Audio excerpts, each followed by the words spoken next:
이제 오늘 그 에스라 2장 말씀 가운데 그 이름들은 아마 봉독하려면 정말 정신이 없을 것 같아서 그래도 그 조금 생략하고 이렇게 봉독을 했습니다. 1차 그 귀환 자들 이들이 가문별로 누구를 중심으로 몇 명, 또 어느 가문에 속한 사람이 몇 명, 이런 식으로 이제 1차 귀환자들의 그런 이제 가문별 그런 그 숫자를 밝히고 있고, 또 출신별로 어느 지역 사람, 그들이 몇 명, 어느 지역 사람이 또 몇 명, 이렇게 또 밝혀줘요. 그리고는 제사장 수가 어떻게 되고, 또 레위인들과 그 봉사자들 수가 어떻게 되고, 그리고 나중에는 기타 노예와 같은 사람들이 또 몇 명이고, 이런 식으로 이제 쭉 귀환하는 사람들에 관해서 성경은 상당히 세세하게 가르쳐 주고 있습니다. 그 바벨론으로 포로로 잡혀간 지 이제 1차 포로로 잡혀간 때를 기준으로 하면 이 돌아올 때가 지금 70년 가량 된 거예요. 돌아올 때도 3차에 걸쳐서 공식적으로는, 그러니까 그렇지 않은 경우들도 있겠죠. 개인적으로 오는 사람들도 있을 테니까. 그런데 공식적으로 귀환도 역시 3차에 걸쳐서 일어나요. 70년이 지난 다음에 하나님의 놀라운 역사로 기적과 같은 일이 일어난 거죠. 바벨론을 망하고 페르시아 제국이 들어서서 바벨론의 모든 정복하고 다스리던 나라를 다 삼키고 더 확장까지 되고, 그러면 이제 이스라엘 나라, 그 유대 지역도 당연히 이제 페르시아 지배 안에 들어갑니다. 그러면서 주전 538년에 스룹바벨 또 예수와 이 사람들이 지도자가 되어서 49,897명을 인도해서 오게 됩니다. 지금 읽은 이 본문 내용이 1차 귀환 내용이에요. 그리고 주전 458년, 한 80년 정도 지나섭니다. 2차의 공식적인 귀환은. 그때는 우리 성경 지금 강의하고 있는 이 에스라서를 쓴 장본인 에스라가 이제 지도자가 돼서 1775명을 데리고 귀환하게 돼요. 그리고 또다시 한 14년 정도 지나서 주전 444년에 느헤미야가 이제 또 사람들을 데리고 귀환하는데 그건 몇 명인지를 기록이 없어요. 자, 공식적으로 이렇게 3차에 걸쳐서 귀환하게 되는데, 오늘 읽은 이 본문 말씀은 1차 귀환자들에 대한 정보를 우리들에게 알려줍니다. 사실 이들은 굉장히 영광의 사람들이에요. 하나님께서 이들의 그 영예를 높여주고 계시기 때문입니다. 이들이 이렇게 대단히 영광스러운 사람일 수 있는 것은 그들은 하나님의 명령에 순종하죠. 이미 예레미야 선지자를 통해서 다시 고국으로 돌아가게 될 것이다라고 하는 것도 물론 알고 있었지만, 이제 고레스 왕을 통해서 조서로 선포되는 그것을 하나님의 말씀으로 놀랍게 믿고, 그리고는 하나님의 뜻을 따라서 이 일을 결행을 한 사람들이에요. 정말 믿음의 사람들이지요. 하나님의 명령을 따라서 믿고 순종하는 이들이기에 우리들에게는 참 믿음의 본이 되는 사람들입니다. 영광스러운 사람들이지요. 그리고 이들이 정말 영광스러운 중요한 이유는 이들은 하나님의 구속사에 참여한 사람들이기 때문입니다. 아마 본인들은 성전을 재건하기 위하여 다시 이제 고국 땅에 가서 그곳에서 성전 중심으로 살고 또 성전도 건축하고 하는 이런 일들이 하나님의 구속사에 참여한다라고 하는 것에 대하여 그렇게 깊이 깨닫지는 못했다 할지라도, 그러나 오늘 신약 시대를 살고 있는 우리들은 이것이 어떤 의미인지를 본인들보다 더 깊이 알 수 있어요. 자, 우리 하나님은 인간 역사의 가장 큰 관심은 아담 하와 때 이미 범죄함으로 하나님의 저주 아래 있는 이들, 죽어야 하고 죽을 뿐만 아니라 지옥 심판까지 받아야 할 이 인간들을 구원하시기를 원하시는 분이 우리의 하나님이세요. 자, 하나님께서는 당신이 말씀한 대로 이들을 저주하고 지옥에 쳐넣어 버리면 뭐 끝이죠. 그리고 또 다른 인류를 만들 수도 있는 분인데, 그런데 하나님께서는 아담과 하와뿐만 아니라 그의 허리에 있는, 말하자면 그의 많은 후손들을 구원하시기를 원해서 이미 타락한 그 아담과 하와가 듣는 자리에서 여자의 후손으로 말미암아 구원 얻게 될 것에 대한 말씀을 해주시죠. 이것을 원시복음이라고 그래요. 그리고 난 다음에 셋의 계열을 따라서 여자의 후손으로 구원을 얻게 된다라고 하는 것이 구전을 통하여 쭉 전해집니다. 그래서 그 옛날 홍수 이전의 사람들 가운데서도 하나님을 경외하는 셋의 계열들이 있었던 거예요. 그 가운데서는 하나님과 동행하면서 살다가 그냥 하늘나라로 올라간 이제 그런 사람 이야기까지도 있는, 그렇게 쭉 진행이 되고, 나중에 노아를 통하여 인류를 구원할 그리스도의 예표가 되는, 말하자면 이 방주를 짓게 하셨고, 그리고는 나중에 구체적으로 하나님께서 아브라함을 선택하셔서 본토 친척 아비집을 떠나라 그러면서 하나님이 해주신 약속이 있어요. 그게 뭐냐 하면, 너를 큰 민족을 이루게 하고 너로 말미암아, 더 구체적으로는 네 씨로 말미암아 만민이 복을 받게 될 것이다 라고 이야기합니다. 이런 비슷한 약속을 이삭에게, 야곱에게도 하시지요. 너의 후손을 통하여 네 씨로 말미암아 만민이 복을 얻게 될 것이다. 우리 주 예수 그리스도에 관한 그런 하나님의 뜻을 밝혀주고 있는 거예요, 여러분. 자, 우리 하나님께서는 이스라엘이라고 하는 민족을 택합니다. 그런데 이 이스라엘이라고 하는 나라 자체가 아브라함과 이삭과 야곱으로 이어지는 그 약속의 후손들이었고, 이제 그들을 하나님께서 출애굽을 시키면서 그 이스라엘이라고 하는 민족에게 하나님의 말씀을 주심으로 우리 인간들이 말씀 앞에서 얼마나 죄인인가를 깨닫게 하고, 그 죄의 문제를 해결하는 방법은 피 흘리는 제사밖에 없다는 것을 알게 해주시죠. 자, 그렇다면 그 피의 제사, 동물들을 잡아서 하나님 앞에 죄의 문제를 해결하는 이 피의 제사가 하나님이 피냄새 좋아해서 그러겠겠어요? 우리 하나님은 여자의 후손으로 이제 이 땅에 보낼, 남자와 상관없이 동정녀 마리아를 통하여 이 땅에 오시게 될 그 예수님이 인간의 모든 죄를 대속하게 할 것을 아담 하와가 범죄한 그때부터 하나님은 이미 계획하고 계시는 거예요. 그래서 예수 그리스도를 중심으로 해서 예수 그리스도에 관한 모든 말씀들이 사실상 구약에 담겨져 있고, 그리고 예수님을 상징하고 예표하는 일들이 끊임없이 말씀 가운데 있었던 것입니다.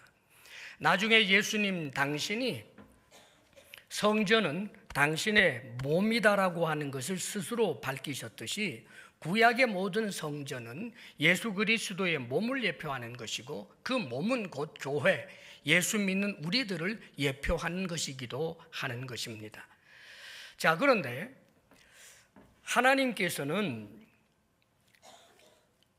이스라엘 백성들이 너무너무 범죄함으로 하나님의 백성이었지만 그 죄의 엄중함을 역사 속에서 정말 절실하게 경험하게 합니다.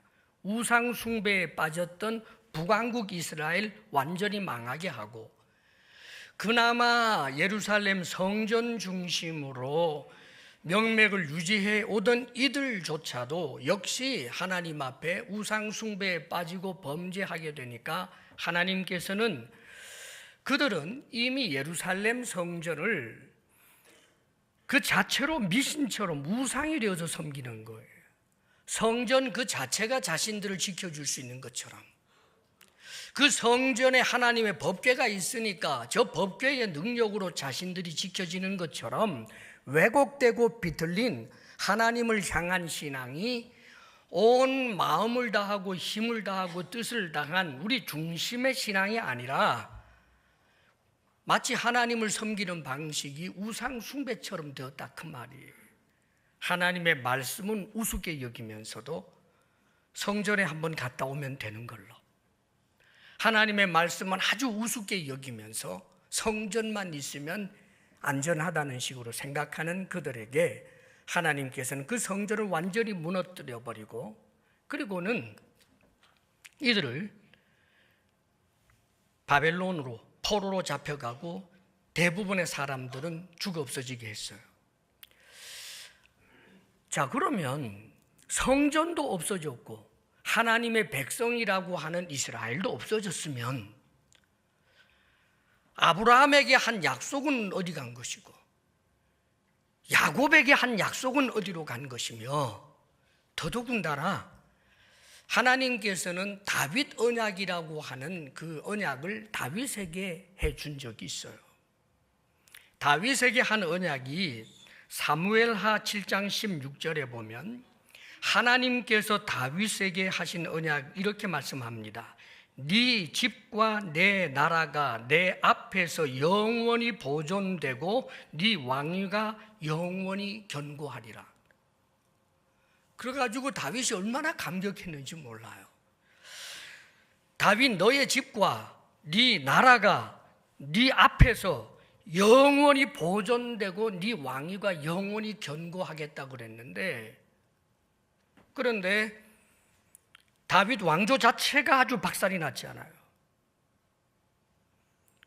그런 채로 나라가 없어졌고 이제는 다윗의 왕조 자체가 사라진 채로, 그러면은 하나님이 하신 이 약속은 도대체 뭐냐는 말이에요. 이 약속의 진정한 의미는 다윗의 후손으로 오게 되는 진정한 왕, 메시아 예수 그리스도예요.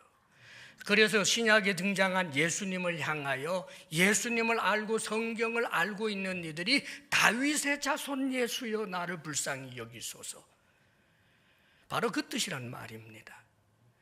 다윗 자신도 나중에는 그는 선지자이기 때문에 이 의미를 알아서 그의 시편에서 하나님을 높이면서 자신의 후손이라고 할 수 있는 메시아를 내 주님이라고 이미 시편에 그렇게 기록해 있는 내용이 나와요. 그래서 이 말씀을 가지고 예수님께서 다윗이 그리스도를 내 주라고 했으니 어떻게 그리스도가 다윗의 후손이 되겠느냐, 이런 말을 하니까 사람들이 뭐라고 대답할 줄 몰라서 우물쭈물하는 장면이 나와요. 다윗 자신도 알았다는 뜻입니다, 여러분. 자, 그러면은 이제 나중에 이 다윗의 나라가 다 끝장이 났다고 해도 나중에 예수님 보내서 그냥 인류 구원하면 될 것 아니냐? 여러분, 그럴 수 없어요.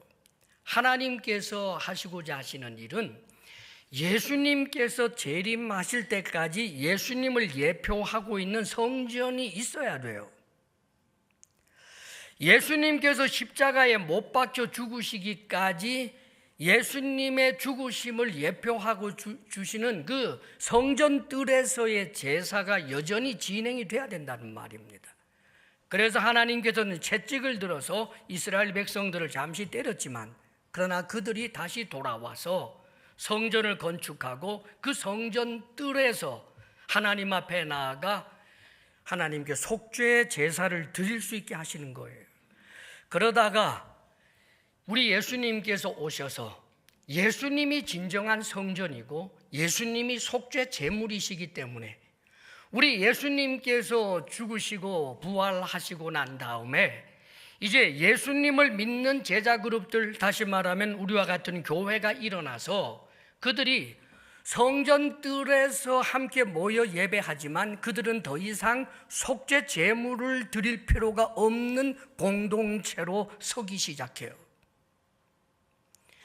그뿐만 아니라 그들은 성전에서 그 제사장이라든지 혹은 그 지성소의 그런 은혜를 성서를 이 성전을 통해서 은혜를 얻는 것이 아니라 직접 예수 그리스도의 이름을 부르며 하나님께로 나아갈 수 있다는 사실을 믿고 성전을 의지하는 것이 아니라 예수님을 의지함으로 그 교회가 성립이 돼요. 이것이 견고하게 되고 난 다음에 하나님께서는 사람이 손으로 만들어 놓은 그 성전 자체를 완전히 파괴해버리고 말죠.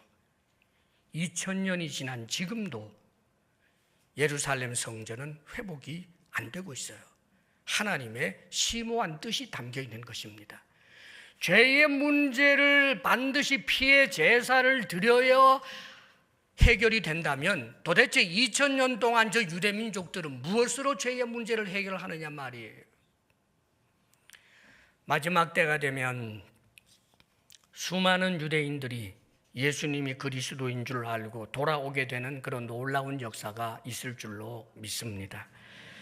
진정한 성전은 예수님이고 진정한 속죄 제물은 예수님 자신인 거예요. 자, 그런데 이 일이 이루기까지 하나님의 구속사는 계속 진행이 되어야 된다는 말입니다. 예수님과 그리고 하나님이 명령하여 짓게 되는 이 성전이 단절히 일어나서는 안 되는 거예요.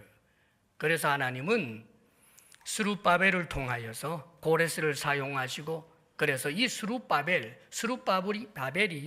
1차 포로 귀환할 때의 지도자인데, 이 스룹바벨이 누구냐면 놀랍게도 다윗 왕가의 사람이에요. 다윗의 후손 자손이란 말입니다. 이 사람은 바벨론의 포로로 잡혀간 왕 중에 여호야긴이라고 하는 왕이 있어요. 여호야긴. 18살 때 끌려갔는데 이 여호야긴의 손자가 스룹바벨이에요. 그러니까 진정한 의미에서 이스라엘 나라의 이 시드기야는 사실상 진정한 의미에서 마지막 왕이라고 할 수 없습니다. 왜냐하면 조카까지 내려갔다가 다시 이제 숙부인 자신이 그 왕위를 가졌기 때문에 정통성이 없어요. 마지막 왕 시드기야가. 그러면 다윗 왕가의 진정한 마지막 왕은 여호야긴이었고, 여호야긴의 손자인 스룹바벨이 놀랍게도 이 성전을 건축하게 되는 거예요. 그리고 이 스룹바벨은 예수님의 그 족보, 마태복음 1장에 나오는 예수님 족보에 이 스룹바벨이 등장해요. 하나님의 놀랍고 놀라운 일들에 대하여 우리는 찬양할 수밖에 없습니다.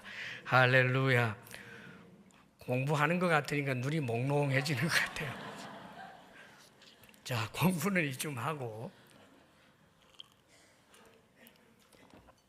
그래도 이제 성경 읽다가 보면 생각날 때가 옵니다. 아멘입니다. 그러면 하나님의 사실상 인간을 구원하시고자 하시는 하나님의 뜻이 있고 그것을 이끌어 가시는 하나님의 이제 구속 역사가 있잖아요. 여기에 이들이 쓰임 받았단 말이에요. 하나님의 구속사의 쓰임을 받는다라고 하는 의미에서 그들은 굉장히 영광스러운 사람들이에요. 지난주에 제가 이 시대에 성전을 건축하라라고 하는 이 에스라서에 나오는 이 말씀의 가장 본질적인 의미는 우리 주 예수 그리스도의 몸인 그 지체로서 우리가 참여하게 되는 것, 즉 예수님을 믿는 것 뿐만 아니라 함께 믿는 사람들을 서로 돌보아서 그를 견고하게 세우는 것, 그리고 또 한 가지는 나아가 복음을 전하는 것, 그것이 바로 예수 그리스도의 몸된 성전을 건축하는 일이라고. 그래서 우리는 믿음을 가져야 하고 성도를 서로 돌볼 줄 알아야 하고 뿐만 아니라 복음을 전할 줄 알아야 된다라고 말씀을 드렸습니다. 그래서 이 시대에 온전한 믿음을 가지고 누군가에게 걸림돌이 되지 아니하고 누구의 영혼을 소중하게 여기고 잘 살피는 목양적 일들을 하고 있는 모든 일꾼들, 믿지 아니하는 사람들을 구원하기 위해서 기도하고 애쓰고 섬기는 이 모든 사람들이 하나님의 구속사에 참여하고 있는 이 시대 역사의 주역들이 되는 것입니다. 여러분들이 영예로운 하나님의 일꾼들, 하나님의 구속사의 주역들이 될 수 있기를 주의 이름으로 축원합니다. 어떤 경우에도 믿음을 지켜내시고 지체된 예수 그리스도의 몸의 지체로 여러분 자리를 지켜낼 수 있기를 축복합니다. 자, 그런데 이들이 하나님의 말씀을 따라서 이렇게 영광스러운 영예로운 사람이 되기까지에는 이것은 그들의 엄청난 헌신이 있었어요, 여러분. 그들의 믿음, 이것은 추상적이고 막연한 믿음이 아니라 이 믿음은 적어도 하나님의 약속의 말씀에 대한 믿음과 하나님의 선하시고 좋으심에 대한 그 믿음뿐만 아니라 하나님의 명령에 순종하고자 하는 철저하고 구체적인 그런 결단들이 있었다는 사실을 우리는 기억해야 합니다. 우리의 신앙생활이 그래야 돼요, 여러분. 이 세상의 모든 종교는 나를 위해서 있는 종교예요. 그래서 마치 램프 요정처럼 우리가 그저 부리는 거예요, 여러분. 그러나 우리 신앙은 그런 게 아니에요. 우리의 신앙을 빼앗으려고 하는 마귀도 있고, 또 우리의 신앙 자체가 하나님을 인정하기를 싫어하는, 하나님 앞에 늘 독립 깃발을 흔들면서 내 멋대로 살고자 하는 죄성이 도사리고 있기 때문에 이 죄성과 마귀들의 유혹과 이 세상의 모든 죄인들이 만들어 놓은 문화 풍속이라고 하는 것 자체가 우리의 발목을 붙잡기 때문에 7, 80년 살아가는 인생 가운데 정말 믿음을 지키며 하나님의 몸의 지체로서 세워지는 일들이 그렇게 쉽거나 만만하지가 않아요. 그런데 이들을 통해서 우리는 배울 수가 있어요. 이들은 이제 그 명령을 따라서 성전을 건축하겠다고 완전히 황무지가 되어 있고 거기에 다른 거민들이 뭐 이리저리 살고는 있겠습니다만은 거기에 이제 들어가서 성전을 건축하며 산다라고 하는 것이 얼마나 막막하고 힘든 일이었겠어요. 지금 이들은 70년 세월이 흘렀기 때문에 사실상은 바벨론 언어에 능하고 페르시아 언어에 능한 사람들이에요. 이 사람들은 바벨론에서 태어난 사람들이라고요. 이미 처음에 그들의 조상이 바벨론의 포로로 잡혀갔을 때야 신분 차별도 있고 어려움도 있었겠지만, 그러나 하나님의 돌보심을 통해서 놀랍게도 포로로 잡혀간 그들이 바벨론 땅에서 세월을 보내면서 어떤 사람들은 관리도 되고요, 부자도 되고요, 그리고 그의 후손들로 태어난 사람들은 이제 더 이상 남부러울 게 없단 말이에요. 세계를 떵떵 지배하고 있는 바벨론 한복판에서 별다른 큰 고통 없이 살다가 이제 페르시아 제국이 들어섰는데, 페르시아가 놀랍게도 이 바벨론 거민들을 죽이면서 전쟁 일으키면서 정복한 것이 아니라 피 한 방울 흘리지 않고 그대로 접수했단 말이에요. 그런데 이 페르시아는 바벨론을 접수할 뿐만 아니라 훨씬 더 관용 정책을 펴주네요. 그러니까 계속해서 페르시아에서 남아서 살면 미래가 힘들 게 없어요. 왜냐하면 이제는 바벨론 사람들도 자기들하고 똑같은 처지잖아요. 전부 이 페르시아라고 하는 어마어마한 이 제국 가운데는 전쟁에 준 수많은 민족들이 있지만 페르시아는 이들에 대하여 관대한 정책을 펴고 있기 때문에 성실하게 일하고 능력 있고 똑똑하면 오히려 저 좁은 땅 가나안 땅에 돌아가서 살아야 할 이유가 하나도 없는 거예요. 그래서 여기 지금 명단들 가운데서 보면 좀 듣기 해줄 만한 사람들이 있어요. 6절 말씀 우리 한번 읽어볼까요? 6절. 예, 6절 다 같이 한번 읽어요. 시작. 바한 모압 자손 곧 예수아와 요압 자손이 2812명이요. 이제 집안별로 쭉 그랬는데 마핫 모압 자손이라 그랬어요.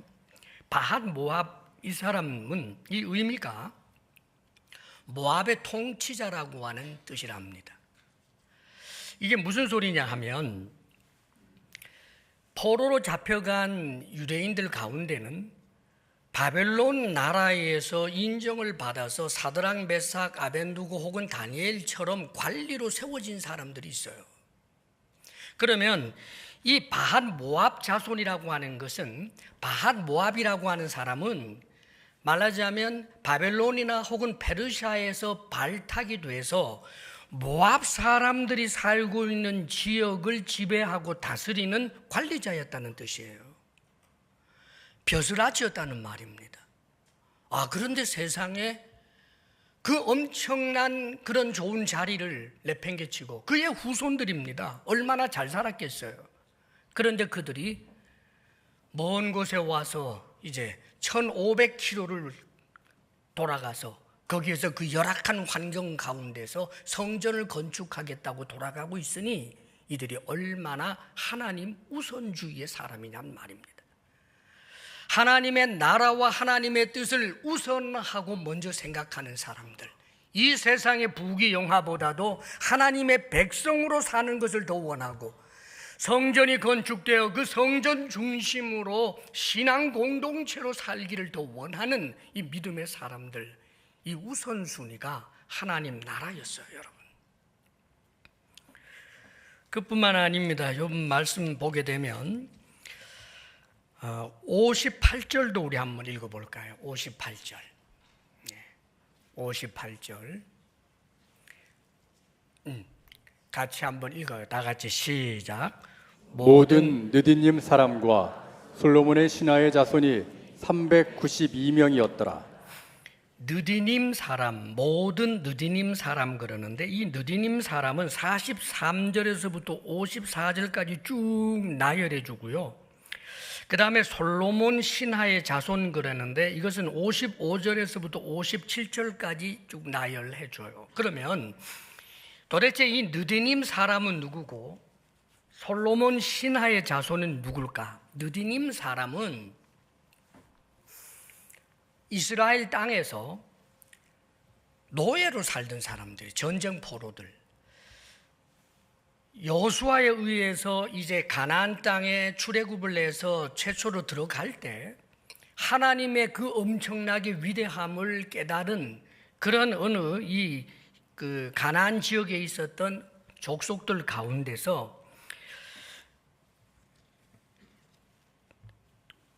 이 항복을 하는데 속여서 여호수아를 속여가지고 항복을 합니다. 그러면서 자신들이 살아남아요. 원래 하나님께서는 가나안 족속을 전부 죽이라고 했거든요. 그런데 먼저 항복을 하면서 자신들을 살려달라고 했더니 하나님 앞에 기도하니까 그들을 살려주라고 합니다. 그래서 이 사람들이 기브온 족속인데 최초의 느디님 사람이에요. 항복해서 그럼 어떻게 되었는가? 그들은 결국은 레위인들을 돕던 성전 봉사자들, 다시 말하면 레위인들이 원래 성전의 봉사자들이잖아요. 근데 이 성전 봉사자인 레위인들의 아주 굳은 일들, 그걸 감당했어요. 장작을 팬다든지 물을 길러 온다든지 이런 일들을 하던 노예 사람들이 느디님 사람들이에요.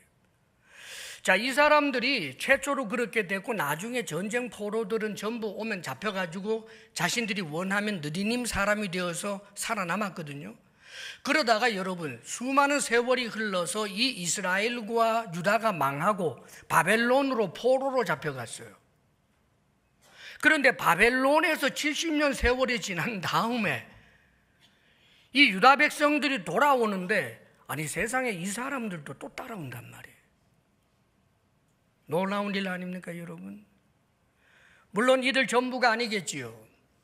이제 이 느디님 사람들은 이스라엘이 망하고 유대나라가 망하면서부터 그들은 신분에 있어서 아무런 제약이 없었던 사람, 바벨론에 가서는 그저 똑같았던 사람인데 이제는 바벨론도 망하고 페르시아도 망했으니까 더 이상 유대 나라에 올 이유가 없었는데, 그런데 이들이 그동안 오랜 세월 성전에서 봉사자로 장작을 패고 이런 일들을 대대 이어서 오다가 신앙이 생겼고, 그리고 난 다음에 바벨론의 포로 생활하면서도 놀랍게도 이스라엘 공동체의 그 회당 예배에 이들이 함께 참여하면서 그들의 믿음을 계속해서 붙들고 있었던 거예요.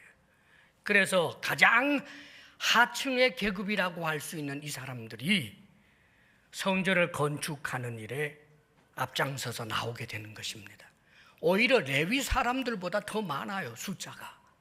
그리고 여기 솔로몬의 신하의 자손이라고 하는데, 솔로몬 신하의 자손도 솔로몬의 그런 신하 관리들의 자손이라는 뜻이 아닙니다. 여기 한 카테고리로 이렇게 묶어놓은 이유가, 솔로몬이 성전을 건축하고 또 왕궁을 건축할 때 이방 사람들을 돈 주고 고용을 한 역군들이 있어요. 그 역군들의 후손이에요. 이들이 세상에 이스라엘 나라에 있다가 유대 나라에 있다가 나중에 바벨론으로 함께 끌려갔다가 돌아오는데 이들도 자발적으로 따라오는 이 놀라운 일들이 일어난 거예요. 사랑하는 여러분, 세상에서는 하층민 취급을 당했겠지만, 그러나 성경은 이 느디님 사람을 조명해 주면서 하나님의 구속사에 참여하는 이들이 얼마나 존귀한 존재인가를 보여주는 거예요. 사랑하는 여러분, 우리가 하나님 앞에서 어떤 사람이 존귀한 사람인가? 이 세상에 많은 부를 가지고 있고 권력이 있고 수많은 사람들을 통솔하는 소위 이 세상 속에서 리더급의 사람들이기 때문에 하나님께서도 존중하는 게 아니에요. 하나님을 믿고 하나님의 백성이 되기를 원하고 하나님의 나라를 사모하고 하나님의 백성으로 살기를 원하는 이 믿음의 사람들을 하나님께서는 존귀하게 여기는 것입니다. 그러므로 사랑하는 여러분, 교회 안에서 가난하다라고 해서 그의 신앙조차 얕잡아 보지 마십시오. 사랑하는 여러분, 병들고 힘들고 아무런 기여를 못하는 사람 같다고 해서 그의 믿음을 하찮게 여기지 마십시오. 하나님께서는 이런 사람을 존귀하게 여기라고 말씀하는 것입니다. 오히려 돈이 많고 사회적 신분이 월등해서 그래서 하나님의 일에 대하여 늘 미적지근한 그런 모습으로 있다면, 사랑하는 여러분, 미지근한 신앙 태도에 대하여 우리 주님께서는 토해내겠다라고 하신 말씀을 기억해야 하는 거예요. 하나님 앞에 신앙생활 한다라고 하는 것은 분주복잡한 이 세상 살다가 여기 와서 그저 잠시 큰 미루나무 아래에서 쉬는 것처럼 쉬기만 하는 것이라고 생각을 하면 안 돼요, 여러분. 신앙생활은 취미생활이 아니라 그 말입니다, 여러분. 목숨을 다하는 거예요, 여러분. 악한 영과 더불어 죽기까지 싸우는 것입니다. 죄에 대하여 피 흘리기까지 싸우는 거예요. 그리하여 하나님의 구속사의 일꾼으로 살아가는 일에 마음을 두고 우리 주님의 마음을 품고 믿지 아니하는 영혼을 보면 안타깝고 그를 위한 기도가 한마디라도 나오고 서로 대화할 기회만 되면 예수 믿고 함께 천국 갑시다, 예수 믿고 복 받으세요 하는 그 사람들이 세상에서는 하찮게 보이고 방정맞게라고까지 말하지만 그러나 그들이 존귀한 사람들이에요. 주님 안에서 주의 일에 참으로 열심을 내는 하나님의 사람들 되시기를 바랍니다. 오늘 말씀 가운데 보면 68절, 69절 말씀을 우리 함께 읽어봐요. 68절, 69절 다 함께 읽겠습니다. 시작. 어떤 족장들이 예루살렘에 있는 여호와의 성전터에 이르러 하나님의 전을 그곳에 다시 건축하려고 예물을 기쁘게 드리되 힘 잘하는 대로 공사하는 금고에 드리니 금이 6만 1,000다리기요 은이 5천만에요 제사장의 옷이 100벌이었더라. 지금 이들이 돌아간 사람들의 숫자가 5만 명이 채 안 돼요. 포로로 이 유대 나라가 망할 때 끌려간 사람들을 한 20-30만으로 추정을 하는데, 그 전에도 이미 이스라엘이 망하면서 간 사람들도 있고 70년 세월이 흘렀기 때문에 학자들의 견해에는 200만 내지 300만 정도의 많은 사람들이 바벨론에 있었고 그대로 페르시아 제국에 이제 흡수되게 됩니다. 그런데 그 가운데 5만 명이에요. 여러분, 정말 하나님 앞에 헌신된 사람들이죠. 물론 나중에 시간이 지나가면서 2차, 3차로 오고 또 뭐 개인적으로 또 오는 일이 있고, 나중에는 유대인으로 그래도 정체성을 가지고 회당 예배 드리고 그러면서도 나중에 이제 그리스가 들어서고 뭐 그러면서도 또 계속해서 가나안 땅으로 오는 그런 이제 이스라엘 백성들이 분명히 있었던 것은 사실이지만, 그러나 많은 사람들이 가지 않으려고 했던 이유는 그 안락한 삶을 포기하기 싫었기 때문이거든요. 그런데 이들이 지금 와서 그 엄청난 간다라고 하는 자체가 헌신이고, 이제 유대 땅에서 다시 살게 된다는 것도 굉장히 힘들고 어려운 일이에요. 물론 뭐 질서가 아예 없는 건 아닙니다. 페르시아 제국에 속해 있기 때문에 거기에 총독이 있고 그래서 어느 정도의 군사력도 있고 해서 질서 유지는 되지만, 그러나 페르시아 내부의 그 중심되는 도시들에 살던 사람들 입장에서는 이건 비교가 안 되지요. 치안이 장담 못할 그럴 곳에서 이제 살아야 되는데 자기 집도 없어요. 그런데 집도 지어야 되고, 세상에 하나님은 성전을 지으라고 하셨으니 이제 성전을 건축해야 합니다. 그런데 놀랍게도 5만 명도 안 되는 이들이 하나님 앞에 이 드린 드림에 대해서 성경은 말씀해 줍니다. 금이 6만 1천 다릭, 은이 5천 만에, 제사장의 옷이 100벌이었더라. 그래요. 제사장의 옷도 굉장히 비싼 거예요. 자, 이런 것들을 드리는데, 금 한 이 다릭이라고 하는 걸 좀 찾아보니까 8.4g, 그러니까 새 돈이 조금 안 되는 거예요. 그런데 그게 얼마나 된다고요? 놀랍게도 이것이 6만 1천 다릭이라고 그래요. 돈으로는 얼마나 되는지 모르겠어요. 그러나 틀림없는 것은 이들이 얼마나 자신들이 가지고 있는 보물을 전심을 다하여 드렸는지를 보여줍니다. 성전을 건축한다. 다시 말해서 신약시대에 와서 오늘날 우리들에게 이 눈에 보이는 성전을 건축할 때도 물론 수많은 헌신이 필요해요. 드림이 필요하고. 또 그렇게 한 이들 덕에 우리가 편안하게 예배를 드리니까 이 귀함은 말할 것도 없습니다. 그러나 더 중요한 것은 성전을 건축한다는 것은 예수 그리스도의 몸을 세우는 거잖아요. 교회란 말이에요. 교회를 세우는 거예요. 그런데 이 교회를 건강하게 세우기 위하여 반드시 우리들에게 필요한 헌신이 있다, 그 말입니다. 헌신이 뭘까요, 여러분? 주의 교회를 세우기 위하여 우리가 드려야 할 보물들이 있다고요. 시간, 여러분의 보물입니다. 나를 위해서 쓰는 것이 아니라 주를 위해서 쓰고 너를 위해서 쓴다라고 하는 것, 여러분의 보물 중에 보물을 드리는 거예요. 특별히 젊은 날 우리 청소년들, 청년들 주님을 위하여 헌신하는 것 얼마나 소중한 일인 줄 알아야 합니다. 그리고 일평생 하나님 앞에 많은 시간을 들여서 예배하고 많은 시간을 들여서 기도하고 많은 시간으로 섬겨온 이 백발의 사람들, 그들이 얼마나 영광스러운 이들인지 모릅니다. 그런 드림들이 시간을 드림으로 인하여 교회가 세워져 온 것이기 때문입니다. 그뿐입니까? 구체적으로 물질이에요. 이 물질은 우리에게 보물입니다. 하나님께서는 우리의 보물을 받기를 원하시는 것이지 훔쳐온 것 받기를 원하시는 분이 아니에요. 열심히 일한 것, 내가 정말 정직하게 땀 흘려서 일한 그 보물들을 하나님 앞에 드리는 겁니다. 이 드림이 오늘 성경은 기쁘게 드렸다라고 그래요. 여러분 기억하십시오. 우리는 때때로 하나님 앞에 11조를 드리고 감사 헌금도 드리고 주정 헌금도 드리고 많이 드립니다. 세상 사람들은 이해를 못해요. 그러나 우리는 압니다. 이것을 받으시는 분이 누군지. 그분이 거지가 아니라고요. 그분이 우리가 드리는 것 가지고 먹고 사는 분이 아니라고요. 이 드림은 전부 어떻게 소용되고 있습니까? 이 드림은 우리가 우리의 신앙을 견고케 하는 데 쓰여집니다. 복음을 전하는 데 쓰여집니다. 우리가 예배 드리는 데 쓰여집니다. 교회가 교회로 유지되는 데 쓰여지는 거예요. 다 우리를 위해서 하라고 하시는 것입니다. 그런데 하나님은 당신이 직접 받은 양 하시고 너의 것을 내게 주느냐 하며 우리를 복주시고 축복하시는 분이 하나님이세요.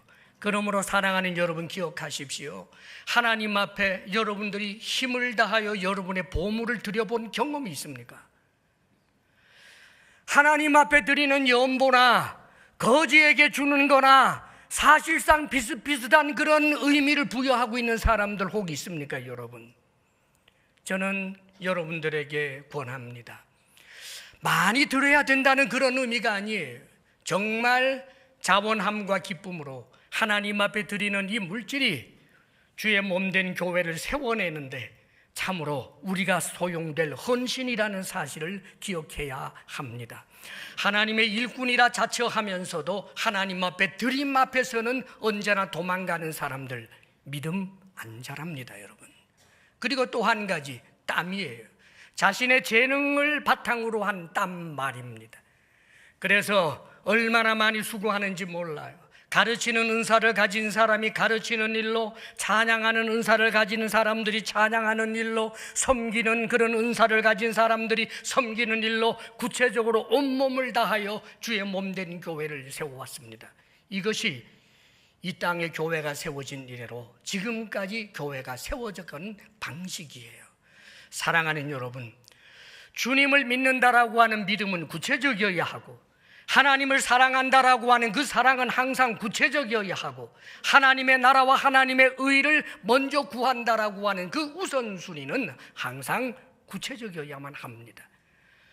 주님 앞에 예배드리기 위한 시간이 아깝지 않고 성도가 성도를 서로 돌아보는 일에 대하여 오히려 나를 써주는 것에 대하여 감사하고 하나님께서 나에게 수고한 땀의 열매를 주셔서 하나님 앞에 드릴 것이 있다는 것을 감사함으로 오히려 드릴 수 있는 그런 이들을 통하여 교회는 세워져 가는 법입니다. 앞으로 건강한 교회로 우리 주사랑교회가 세워질 뿐만 아니라 언젠가 종말의 때에 우리들도 이 2000년대에 있던 우리 주사랑교회가 마지막 예수 그리스도의 몸의 지체를 이루는 바로 그 순간에 저도 여러분도 함께 있게 되기를 주의 이름으로 축복합니다. 기도하겠습니다. 아버지 하나님, 우리를 주님께서 역사의 주역으로 우리를 주의 몸에 참여하는 주의 몸의 지체로 영광스럽게 하여 주셔서 감사합니다. 사랑이신 아버지 하나님, 믿음의 선배들이 본을 보인 것처럼 우리들도 주님 앞에 구체적인 믿음의 사람이 되게 하여 주시고 진정히 하나님 앞에 헌신하는 자로 서게 하여 주시기를 원합니다. 우리를 통하여 주의 몸된 교회가 견고하고 건강하게 세워지는 은혜를 더하여 주시기를 우리 주 예수님 이름으로 기도하옵나이다. 아멘.